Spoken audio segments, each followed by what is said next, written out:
बहुत समय पहले की बात है। हुसैनपुर नामक गांव में सूरज नाम का एक राजा था। उसकी 2 बेटियां थी। वो अपने दोनों बेटियों से बहुत प्यार करता था। बड़ी वाली बेटी के बाल सुनहरे थे, इसलिए उसका नाम सोनम, और छोटी बेटी के बाल चांदी के थे, इसलिए छोटी का नाम मेघा था। सोनम मेघा को बिल्कुल भी पसंद नहीं करती थी, क्योंकि जब मेघा 5 वर्ष की थी तभी महाराज सूरज ने मेघा को गोद लिया था। पता नहीं पिताजी ने क्या सोचकर इसे गोद लिया। इसके तो बाल भी सफेद सफेद हैं। मेरी तो किस्मत ही खराब है जो मैं इसकी बहन हूँ। महाराज सूरज से ये देखा नहीं जाता था। वो चाहता था कि इसकी दोनों बेटियां मिलजुल कर रहे। कुछ ना कुछ तो करना ही होगा। अगर ऐसा ही चलता रहा तो यह दोनों हमेशा एक दूसरे से लड़ते ही रहेंगे। फिर महाराज सूरज अपने मंत्री बीरबल से सलाह लेने के बाद बाबा जी के पास आता है। बाबा जी कहते हैं, आइए महाराज जी, आपका स्वागत है। बताइए मैं आपकी क्या सहायता कर सकता हूँ। बाबा जी, हम अपनी दोनों बेटियों की रोज रोज की लड़ाइयाँ देखकर परेशान हो गए हैं। हमें कुछ उपाय बताइए जिससे वह दोनों सगी बहनें की तरह रहे। एक काम करो महाराज, कल अपनी दोनों बेटियों को लेकर आओ। ठीक है बाबा जी, मैं कल अपने साथ अपनी दोनों बेटियों को भी लेकर आऊँगा। महाराज सूरज इतना बोलकर वहाँ से अपने राजमहल आ जाते हैं और अगले दिन होने का इंतजार करते हैं। अगले दिन महाराज सूरज अपनी दोनों बेटियों को बाबा जी के पास चलने के लिए कहते हैं। ये सुनकर सोनम बहुत गुस्सा हो जाती है और कहती है, पिताजी, मैं इस मेघा की बच्ची के साथ कहीं नहीं जाने वाली। आप दोनों ही चले जाइए, मुझे नहीं जाना। बहुत देखने सुनने के बाद दोनों बेटियां महाराज सूरज के साथ बाबा के पास चलने के लिए राजी हो जाती है और दोनों बाबा के पास चली जाती है। वहाँ भी सोनम मेघा से लड़ना चालू कर देती है। सुन मेघा की बच्ची, तो इधर आकर खड़ी हो। पिताजी के बगल में मैं खड़ी होना चाहती हूँ। इतना सुन बाबा कहते हैं, अरे अरे, तुम दोनों लड़ो मत, शांत हो जाओ। बाबा जी, मैं इसके साथ नहीं रहना चाहती हूँ। कृपया आप कोई ऐसा इलाज बताएं जिससे मैं इसे अलग हो सकूं। बेटा गुस्सा मत करो, रुको मैं कुछ करता हूँ। बाबा दोनों बहनों से बातें करता रहा और उनके घर जाते वक्त बाबा ने कुछ जड़ी बूटियां मिलाकर एक दवाई बनाई और कहा, यह लो, यह दवाई तुम दोनों अपने खाने में मिलाकर खाना। इस दवाई के खाने से तुम दोनों एक दूसरे से अलग हो जाओगी। सोनम इतना सुनते ही बहुत खुश हो जाती है और दवाई की बोतल लेकर दोनों बहनें अपने घर आ जाती है और उस दिन के बाद वो दोनों अपने खाने में वो दवाई मिलाकर खाने लगती है। कुछ दिन ऐसे ही बीत जाते हैं और अब धीरे धीरे सोनम मेघा से लड़ना कम कर देती है। ये सब देख महाराज सूरज खुश हो जाते हैं और मन ही मन बोलते हैं, यह दवाई तो काम कर गई। धीरे धीरे मेघा और सोनम की लड़ाई होना बंद हो जाती है। ऐसे ही समय बीतता रहा और अब सोनम और मेघा के लिए बड़े बड़े राजमहल से शादी के लिए प्रस्ताव आने लगे। एक दिन पास के गांव के महाराजा महाराज सूरज को खाने के लिए परिवार सहित आमंत्रित करते हैं। मेरे प्रिय मित्र महाराज वीर प्रताप ने हमें परिवार सहित खाने के लिए आमंत्रित किया है। ऐसा है क्या? तो हम जरूर चलेंगे। हमें कब जाना होगा? कल सुबह ही। अगली सुबह महाराज परिवार सहित महाराज वीर प्रताप के राजमहल पहुंच जाते हैं। आइए आइए महाराज सूरज, आपका स्वागत है।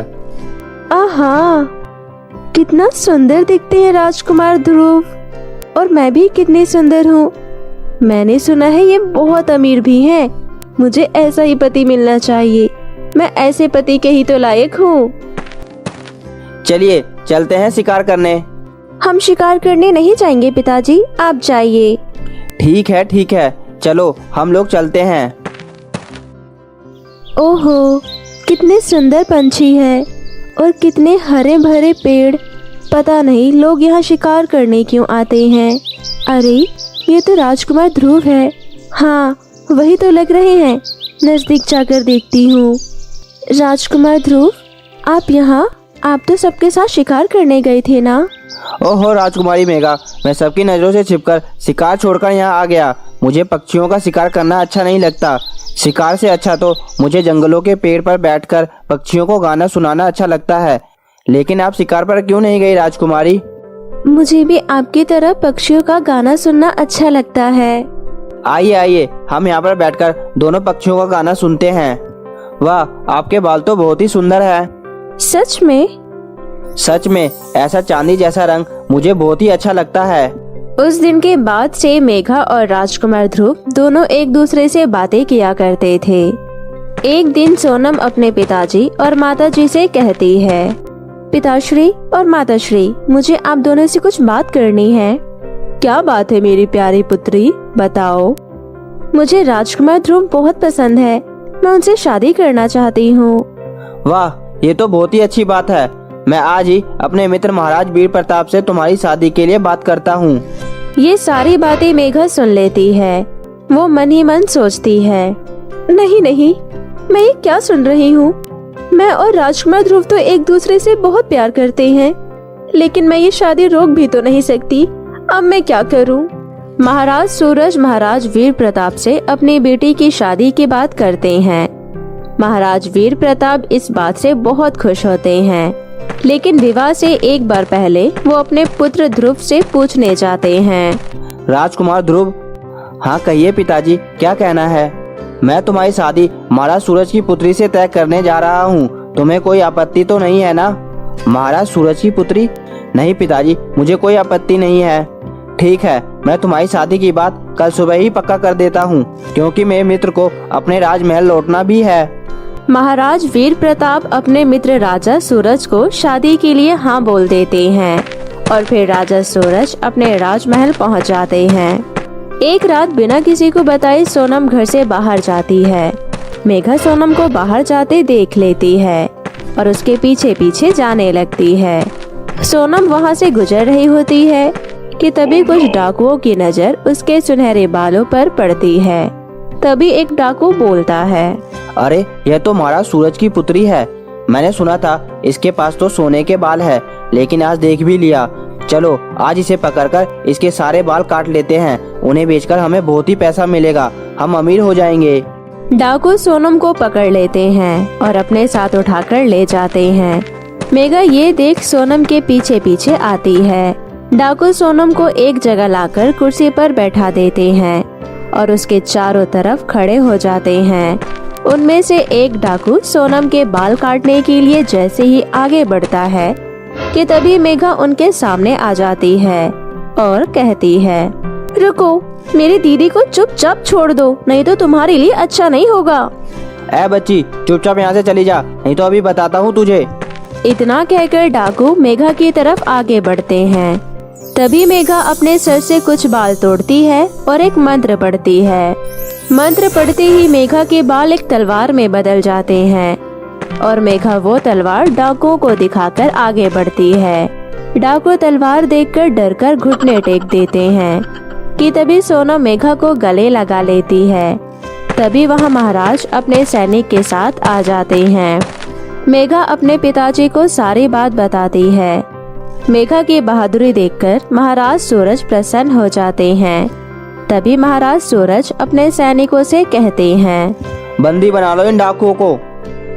मेघा की बहादुरी देखकर महाराज वीर प्रताप अपने बेटे ध्रुव का विवाह मेघा से करा देते हैं और ये देखकर सोनम भी बहुत खुश होती है और उस दिन के बाद से दोनों बहनों का बैर हमेशा हमेशा के लिए खत्म हो जाता है। जादुई मेकअप किट की बारिश। बहुत समय पहले की बात है, परीलोक में बहुत सारी सुंदर सुंदर परियां हंसी खुशी से रह रही थी और सभी परियां आपस में मिलजुल कर गरीबों की मदद किया करती थी। परियों की बदौलत सभी गांव वाले हंसी खुशी से अपना जीवन बिता रहे थे। परंतु चुड़ैल लोक में भयंकर परी रहती थी जो लोगों की खुशियों से बहुत जलती थी। भयंकर परी गांव वालों के साथ कुछ न कुछ हरकतें करती रहती थी और उन्हें परेशान करने का कोई मौका नहीं छोड़ती थी। एक दिन भयंकर परी घोर तपस्या कर रही थी। तभी उसके पास बहुत सारी शक्तियां आ जाती है और वो अपनी शक्तियों का गलत इस्तेमाल करने का फैसला करती है। भयंकर परी अपनी जादुई शक्तियों से पूरे गांव में सभी को बदसूरत और काला बना देती है। वो नहीं चाहती थी कि कोई भी उससे ज्यादा खूबसूरत दिखे। जब ये बात परियों को पता चलती है तो सभी परियां मिलकर रानी परी के पास जाती हैं। रानी परी, भयंकर परी ने अपनी जादुई शक्तियों से सभी गांव वालों को काला और बदसूरत बना दिया है, जिसकी वजह से लोग बहुत परेशान हैं।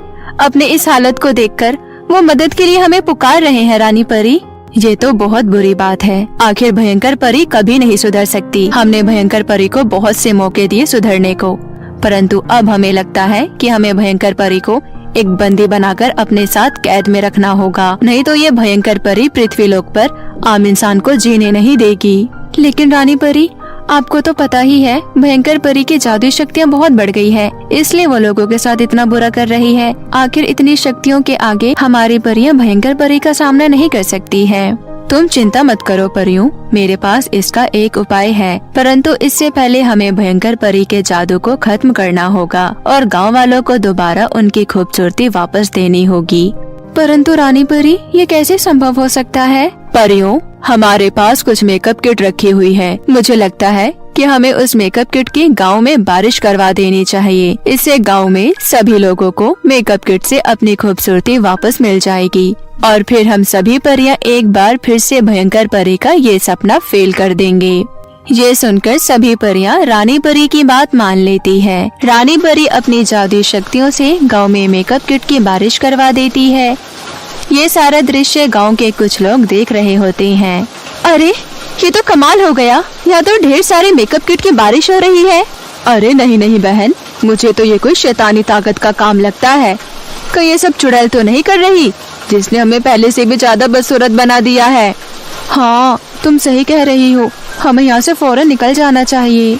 इस तरह गांव वाले मेकअप किट की बारिश होते देख वहाँ से डरकर भाग जाते हैं। गांव वालों को भागता देख भयंकर परी की नजर मेकअप किट की बारिश पर पड़ जाती है और वो सब समझ जाती है कि ये रानी परी की हरकत है। भयंकर परी सभी मेकअप किट ले लेती है और गांव में एक भी मेकअप किट नहीं रहने देती, ताकि कोई भी गांव वाला उस मेकअप किट की सहायता से खूबसूरत ना हो जाए। दूसरी तरफ भयंकर परी की नजर से बचकर मेकअप किट एक तन्नू नाम की लड़की के हाथ में आ जाती है। थोड़ी देर बाद तन्नू मेकअप किट को उठा लेती है और अपने घर ले जाती है। तन्नू एक 12 वर्ष की लड़की थी जो अपनी माँ सरस्वती और अपने पिता संतोष के साथ रहती थी। तन्नू बहुत ही खूबसूरत और ईमानदार लड़की थी। तन्नू को बचपन से ही मेकअप करने का बहुत शौक था, परंतु भयंकर परी के जादू की वजह से तन्नू की खूबसूरती छिप गई थी। परंतु जब तन्नू के हाथ परी की वो जादुई मेकअप किट लगती है तो तन्नू इसका इस्तेमाल करती है। तन्नू जैसे ही वो मेकअप किट का सामान लगाती है, तन्नू बहुत ही खूबसूरत और आकर्षित लगने लगती है। अरे वाह, ये मेकअप किट तो बहुत ही अच्छी है। इसका जरा सा सामान लगाते ही मैं पहले से भी ज्यादा खूबसूरत और चमकने लग गई हूँ। अब इस मेकअप किट की सहायता से मुझे गांव के सभी लोगों को ठीक करना चाहिए। गांव के सभी लोग बहुत परेशान हैं। तन्नू एक छोटा सा ब्यूटी पार्लर खोलती है। तन्नू छोटी थी, इसलिए उसके पास बहुत कम कस्टमर आते थे, परंतु जो भी आता था वो बहुत खुश होकर जाता था। धीरे धीरे तन्नू पूरे गाँव में फेमस हो जाती है और अब गांव के सभी लोग तन्नू के ब्यूटी पार्लर में खूबसूरत होने के लिए आते हैं। तन्नू एक बहुत ही ईमानदार लड़की थी, इसलिए उस किट का वो गलत इस्तेमाल नहीं करती और वो कम पैसों में ही लोगों को खूबसूरत कर दिया करती थी। इसी तरह दिन बीत रहे थे। सभी गांव वाले खूबसूरत दिखने लगे थे। जब भयंकर परी को ये बात पता चलती है तो वो पृथ्वीलोक पर सब देखने आती है। भयंकर परी देखती है कि एक छोटी सी बच्ची गांव के सभी लोगों को खूबसूरत बना रही है। इसका पता लगाने के लिए वो भेष बदलकर तन्नू के ब्यूटी पार्लर में जाती है। हे लड़की, मैंने सुना है कि तुम काली लोगों को खूबसूरत बना देती हो। तुम मुझसे जितना पैसा लेना चाहो ले सकती हो, परंतु मुझे वो राज बता दो कि तुम ये सब कैसे कर लेती हो। क्योंकि तन्नू अभी बहुत मासूम थी और बहुत छोटी थी, इसलिए वो भयंकर परी की चाल नहीं समझ पाती और वो भयंकर परी को जादुई मेकअप किट के बारे में बता देती है। ये सुनकर भयंकर परी तन्नू से मेकअप किट मांगने लगती है। देख लड़की, अगर तू ये मेकअप किट मुझे दे देगी तो मैं तुझे पूरा माला माल कर दूंगी। तुझे किसी भी चीज की कमी नहीं होगी। मैं तुझे हीरे जवाहरात से भर दूंगी। देखो मैडम, मैं ये सब पैसे कमाने के लिए नहीं कर रही हूँ। मैं सिर्फ गाँव वालों की भलाई चाहती हूँ, इसलिए मैं उनका मेकअप करती हूँ। ये मेकअप किट बेचने का मेरा कोई इरादा नहीं है। आप यहाँ से जा सकती हैं। तन्नू की ये बात सुनकर भयंकर परी को बहुत गुस्सा आता है और वो तन्नू से वो मेकअप किट छीन लेती है। तन्नू बेचारी अकेली भयंकर परी का सामना नहीं कर पाती और वो मेकअप किट भयंकर परी छीन कर ले जाती है। ये सब परी लोग से रानी परी देख रही थी। तन्नू की ईमानदारी और साहस देखकर परी बहुत खुश होती है। रानी परी पृथ्वीलोक पर आती है और तन्नू से कहती है, मैंने देखा कि किस तरह तुमने सभी गांव वालों की सहायता की और लालच में ना आकर भयंकर परी का बराबर सामना किया। तुम चाहती तो तुम भयंकर परी से उस मेकअप किट के बदले हीरे जवाहरात और पैसे मांग सकती थी, परंतु तुमने ऐसा नहीं किया। हमें ये देखकर बहुत अच्छा लगा। इससे पता चलता है कि लोगों में अभी भी इंसानियत बाकी है। परंतु परी जी, मैं भयंकर परी का मुकाबला नहीं कर सकी और वो मुझसे जादुई मेकअप किट छीन कर ले गई। अब एक बार फिर से भयंकर परी की जीत हो गई और अच्छाई हार गई। तुम चिंता मत करो, ये सब तुम हमारे ऊपर छोड़ दो। तुमने गांव वालों की सहायता कर हम परियों की सहायता की है। इस समय भयंकर परी कहाँ होगी ये हम जानते हैं। तुम चिंता मत करो, बुराई कितनी भी बड़ी क्यों ना हो, अच्छाई से कभी नहीं जीत सकती। मैं भयंकर परी का सामना करने जा रही हूँ, जब तक तुम अपना और गांव वालों का ध्यान रखो। इसके बाद रानी परी भयंकर परी के पास लड़ने के लिए पहुंच जाती है। रानी परी और भयंकर परी के बीच में बहुत घमासान युद्ध चलता है। भयंकर परी रानी परी के आगे नहीं टिक पाती और वो हार जाती है। भयंकर परी की जादुई शक्तियाँ रानी परी छीन लेती है और उसे बंदी बना लेती है। उसके बाद सभी परियां मिलकर तन्नू को धन्यवाद देती है। आप परियों की मदद करना मेरे लिए सौभाग्य की बात है। आप मुझे धन्यवाद देकर यूँ शर्मिंदा ना करें। आप सभी परियां हम सभी गांव वालों की हमेशा प्रिय रहेंगी। इसके बाद गांव का पूरा माहौल बदल जाता है। गांव में सभी लोग पहले जैसे हो जाते हैं। रानी परी तन्नू को एक मेकअप किट गिफ्ट में देती है, जिसकी मदद से तन्नू गांव में एक ब्यूटी पार्लर खोल लेती है और वो अपना जीवन यापन उस ब्यूटी पार्लर से चलाने लगती है। तो मेरे प्यारे दोस्तों, कैसी लगी आपको मेरी ये कहानी, मुझे कमेंट करके जरूर बताएं और इसे अपने दोस्तों के साथ भी शेयर करें। और हाँ दोस्तों, अगर आपने अब तक मेरे चैनल को सब्सक्राइब नहीं किया है तो प्लीज जल्दी से नीचे लाल बटन दबाकर अभी कर ले। तो मिलती हूँ आपसे फिर किसी नई कहानी के साथ। तब तक के लिए आप अपना ध्यान रखें।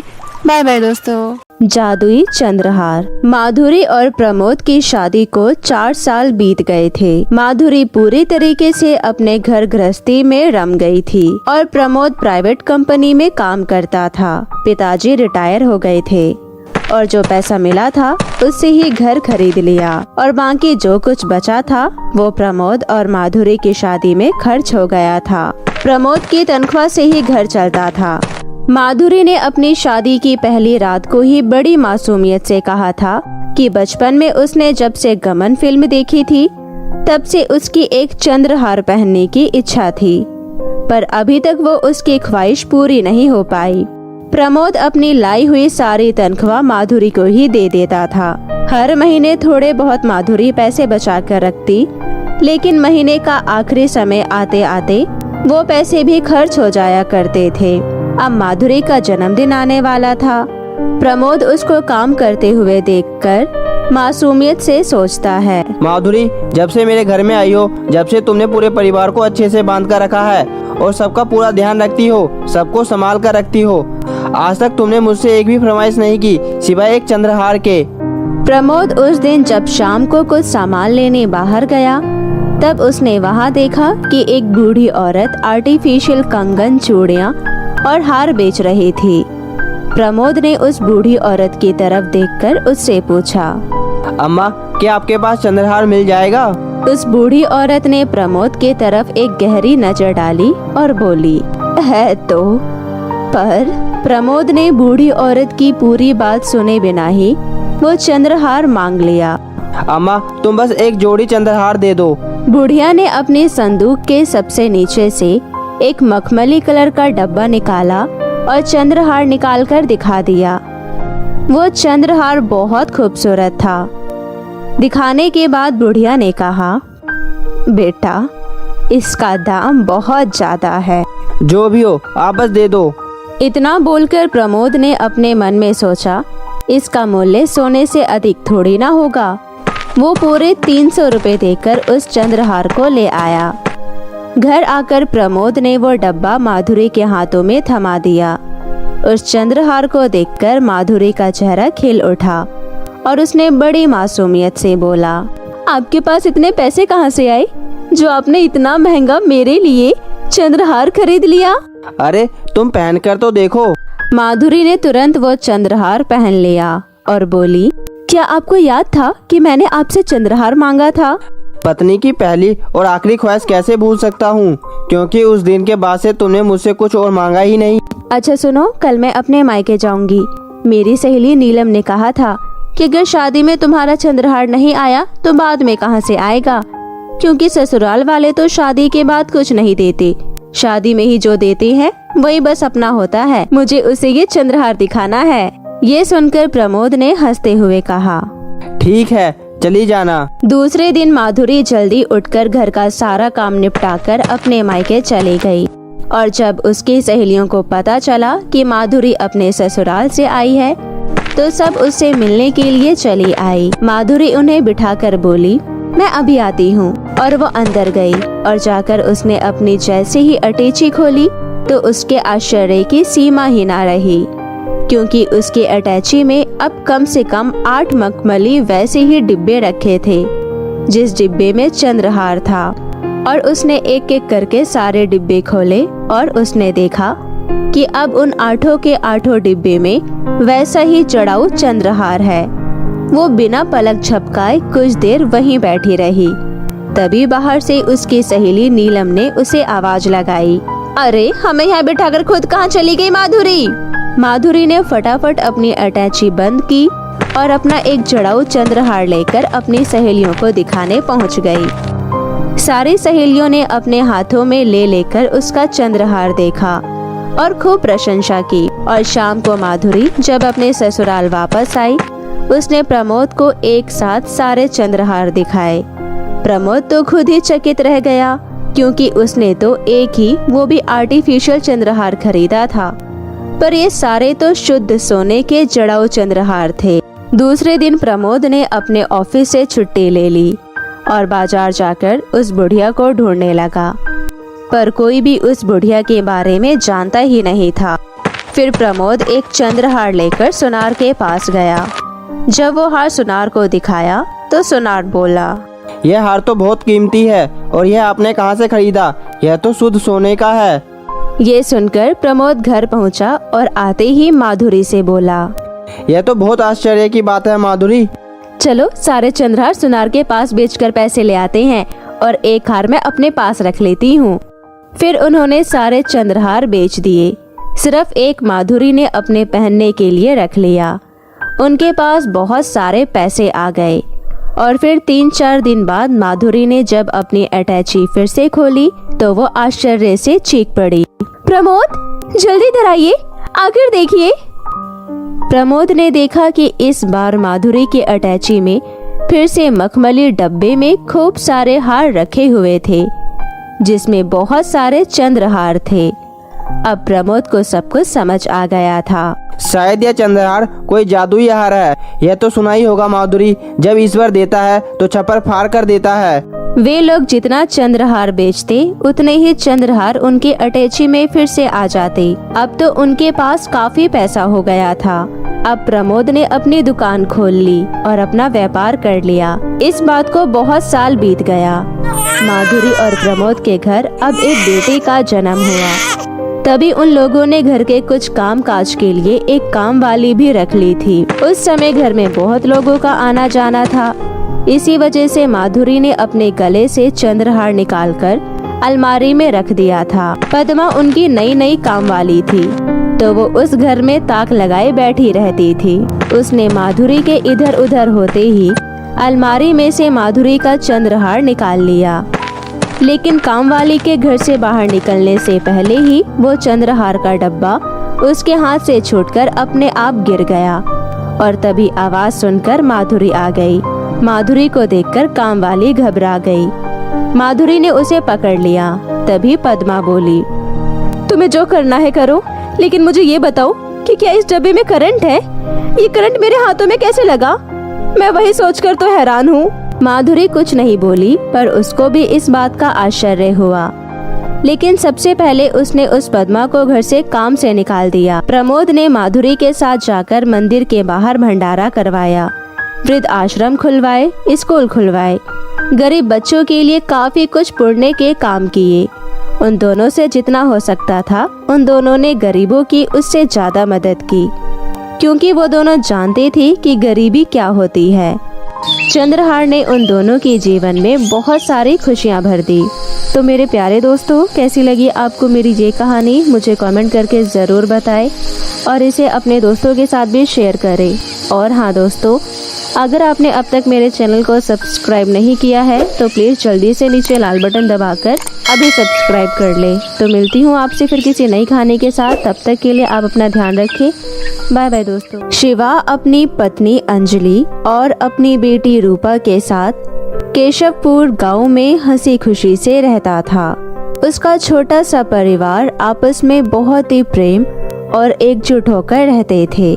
शिवा की एक फैक्ट्री थी जो गांव से बाहर एक बड़े से शहर में थी। शिवा की फैक्ट्री में बहुत सारे सुंदर सुंदर चमचमाते हुए अलग अलग प्रकार के लहंगे थे। शिवा की फैक्ट्री बहुत ही बड़ी थी जिसमें हमेशा भीड़ लगी रहती थी। शिवा अपनी फैक्ट्री में कुछ लड़कों को काम पर रखता है। वो लड़के लोगों को लहंगे दिखाई करते थे। लहंगे पसंद करने के बाद फैक्ट्री के काउंटर पर बिल बनवाते थे। शिवा की पत्नी अंजलि बहुत ही समझदार और घरेलू महिला थी। वो अपने घर के सभी काम किया करती थी और उसके बाद अपने पति शिवा की फैक्ट्री में जाया करती थी। शिवा की बेटी रूपा स्कूल पढ़ने जाया करती है और बहन अभी केवल 12 वर्ष की थी। रूपा बहुत ही होशियार और चतुर लड़की थी। वो कभी किसी से हार नहीं मानती थी और हमेशा कक्षा में प्रथम आती थी। ऐसे ही दिन बीत रहे थे। एक दिन सुबह अंजलि घर के काम कर रही होती है। माय डियर वाइफ, आज आपने खाने में क्या बनाया है? जल्दी से नाश्ता लगा दो, मुझे अपने काम पर निकलना है। मुझे फैक्ट्री जाने के लिए देर हो रही है। अभी लाई जी, आप टेबल पर बैठिए, खाना तैयार है, मैं बस अभी लगा देती हूँ। अंजलि टेबल पर खाना लगा रही होती है। तभी उनकी बेटी रूपा भी खाने की टेबल के पास आ जाती है। माँ good morning, dad good morning. माँ नाश्ते में क्या बना है आज? मुझे जल्दी से दे दो, मैं स्कूल के लिए लेट हो रही हूँ। अरे अरे, दोनों बाप बेटी घोड़े पर सवार रहते हो। जरा सी देर नहीं हुई कि यहाँ वहाँ भागने लगी। आराम से बैठो। आज मैंने खाने में सैंडविच बनाए हैं और तुम दोनों का लंच मैंने पैक कर दिया है। इस तरह तीनों लोग नाश्ता करने लगते हैं। नाश्ता करने के बाद रूपा अपने स्कूल के लिए निकल जाती है और शिवा अपनी फैक्ट्री पर काम के लिए निकल जाता है और अंजलि घर के काम खत्म करके शिवा की फैक्ट्री में चली जाती है। दोपहर को रूपा जब स्कूल से आती है तो वो अपनी पढ़ाई करने लगती है और थोड़ी देर के लिए सो जाती है। शाम हो जाती है। शाम को जब अंजलि और रूपा दोनों फैक्ट्री से घर आ रहे होते हैं तभी उनका एक्सीडेंट हो जाता है और मौके पर ही उनकी मृत्यु हो जाती है। सभी लोग वहां इकट्ठे हो जाते हैं। क्योंकि शिवा की फैक्ट्री बहुत ही पॉपुलर थी तो आसपास के लोग उनको पहचान लेते हैं और वो उन दोनों की डेड बॉडी लेकर उनके घर जाते हैं। जब पड़ोस के लोग रूपा के घर का दरवाजा खटखटाते हैं तो रूपा बाहर आती है। तभी उन लोगों में से एक महिला रूपा को सारी बातें बताती है कि कैसे उनके माता पिता का एक कार एक्सीडेंट में देहांत हो गया। ये सब सुनकर रूपा बहुत जोर जोर से रोने लगती है क्योंकि अब उसका इस दुनिया में कोई नहीं बचा था। पड़ोस के लोग रूपा को दिलासा देते हैं और उनके माता पिता का देह संस्कार कर देते हैं। रूपा कुछ दिनों तक अपने घर में उदास रहती है और बैठे बैठे अपने माता पिता को सोचती रहती है। ऐसे ही कुछ दिन निकल जाते हैं। एक दिन रूपा को अपने पिता की फैक्ट्री की याद आती है और वो ठान लेती है कि अब वो अपने पिता की फैक्ट्री को आगे बढ़ाएगी। अपने पिता के बिजनेस को अब वो संभालेगी। अगली सुबह नाश्ता करके रूपा अपने पिता की फैक्ट्री पर पहुंच जाती है और अपने पिता के लहंगे की फैक्ट्री पर लहंगे देखने लगती है। क्योंकि रूपा अभी बहुत छोटी थी इसलिए रूपा को बिजनेस करना नहीं आता था तो वो अपने पड़ोस के अंकल का सहारा लेती है। पड़ोस के अंकल जिनका नाम ब्रिजेश था वो रूपा की फैक्ट्री में काम करने लगते हैं और रूपा की फैक्ट्री के काम को आगे बढ़ाते हैं। ऐसे ही कुछ साल निकल जाते हैं और रूपा अब बड़ी हो जाती है। वो अपने पिता का बिजनेस अब खुद संभाल सकती थी, तो वो अपने अंकल ब्रिजेश से कहती है, अंकल, आपने मेरी बुरे समय में बहुत सहायता की। मैं आपका ये एहसान कभी नहीं भूल सकती और अब मैं अपने पैरों पर खड़ी हो गई हूँ, तो मैं चाहती हूँ कि मैं अपने पिता का बिजनेस अब खुद संभाल लूँ। तो अब आप अपने लिए कोई अलग काम ढूंढ सकते हैं। बेटी, यह तुम क्या कर रही हो? शायद तुम्हें पता नहीं, तुम्हारे पिता शिवा और मैं एक ही फैक्ट्री के मालिक हैं। हम दोनों ने पार्टनरशिप में यह बिजनेस स्टार्ट किया था और अब तुम अलग होने को कह रही हो। अंकल, आप ये क्या कह रहे हो? मेरे पिताजी ने तो मुझे ये बात कभी नहीं बताई। जरूर आप मुझसे झूठ कह रहे हैं ताकि आप हमारी फैक्ट्री का हिस्सेदार बन सके। मैं ये सब नहीं मानती। रूपा, तेरा दिमाग तो ठीक है ना? मैं कानूनी तौर पर इस फैक्ट्री का हिस्सेदारी हूँ। अगर तूने मुझे यह नहीं दिया तो मैं तेरे ऊपर कानूनी कार्रवाई कराऊंगा और तेरी पूरी फैक्ट्री को अपने नाम करा लूंगा। अंकल, आपको जो करना है आप करिए। अगर आपके पास इस फैक्ट्री का हिस्सेदार होने का कोई सबूत है तो आप मुझे लाकर दिखाइए। ब्रिजेश एक बहुत ही तेज और चालाक आदमी था। वो नकली पेपर बनवाकर रूपा को दिखाता है, परंतु रूपा एक पढ़ी लिखी लड़की थी। वो उन पेपर को देखकर समझ जाती है कि ये नकली पेपर्स हैं और वो फोन लगाकर पुलिस को अपनी फैक्ट्री में बुला लेती है। रूपा सारी बातें थानेदार को बताती है। लाओ, फैक्ट्री के पेपर मुझे दिखाओ, अभी दूध का दूध और पानी का पानी हो जाएगा। ब्रिजेश डर चुका था और वो वहाँ से भागने की कोशिश करने लगता है। तभी थानेदार उसको पकड़ लेता है और उसके ऊपर पूरे 50,000 रुपए का जुर्माना लगाता है। ब्रिजेश इन सब का बदला रूपा से लेना चाहता था और वो ठान लेता है कि अब वो रूपा से बदला लेकर रहेगा। एक दिन रूपा अपनी फैक्ट्री में ताला लगाकर अपने घर चली जाती है। तभी ब्रिजेश मौका देखते ही उसके लहंगे की फैक्ट्री में आग लगा देता है और वहाँ से दबे पैर निकल जाता है। फिर अगली सुबह जब रूपा आकर देखती है तो उसकी फैक्ट्री बिल्कुल जलकर राख हो चुकी थी और वहाँ चारों तरफ आग लगी थी। रूपा अपने फैक्ट्री की ये हालत देख बहुत रोती है और अपने घर चली जाती है। रूपा अपने घर बहुत उदास रहने लगती है और वो खाना भी नहीं खाती, जिसके कारण उसकी हालत बहुत खराब हो जाती है और वो बीमार हो जाती है। एक दिन रूपा सोचती है कि इतनी बेकार जिंदगी से अच्छा वो अपनी जान दे दे और वो अपनी खिड़की से कूदने की कोशिश करती है। तभी एक परी आकर उसको रोक लेती है। अरे, तुम तो बहुत समझदार लड़की हो, फिर भी तुम ये कायर वाले काम क्यों कर रही हो? मैं समझ सकती हूँ तुम्हारी प्रॉब्लम, परंतु इसका मतलब ये तो नहीं कि तुम अपनी जान दे दो। आपको तो सब पता है, तो आप ही बताइए, मैं अपने माता पिता के बिना अकेले इस दुनिया में किसके सहारे रहूं? रूपा, तुम बहुत ही नेक दिल लड़की हो और तुम हमेशा दूसरे की सहायता करती हो, इसलिए मुझे यहाँ रानी परी ने तुम्हारी सहायता करने के लिए भेजा है। परी जी, आप मेरी क्या सहायता कर सकते हैं? क्या आप मुझे मेरी फैक्ट्री वापस दिला सकते हैं? रूपा, मैं तुम्हें तुम्हारी फैक्ट्री तो नहीं दिला सकती, परंतु मेरे पास तुम्हारे लिए उससे भी अच्छा कुछ है। ये लो, ये परीलोक का जादुई विशाल लहंगा है। ये लहंगा कोई आम लहंगा नहीं है, ये लहंगा तुम्हारी बहुत सहायता करेगा। अच्छा, तो मैं अब चलती हूँ, मुझे परीलोक जाने के लिए देर हो रही है। फिर रूपा वो जादुई लहंगा देखने लगती है। वो लहंगा बहुत ही बड़ा था और बहुत चमकदार था। रूपा जब उस लहंगे के घर के अंदर जाती है तो वो बहुत हैरान रह जाती है।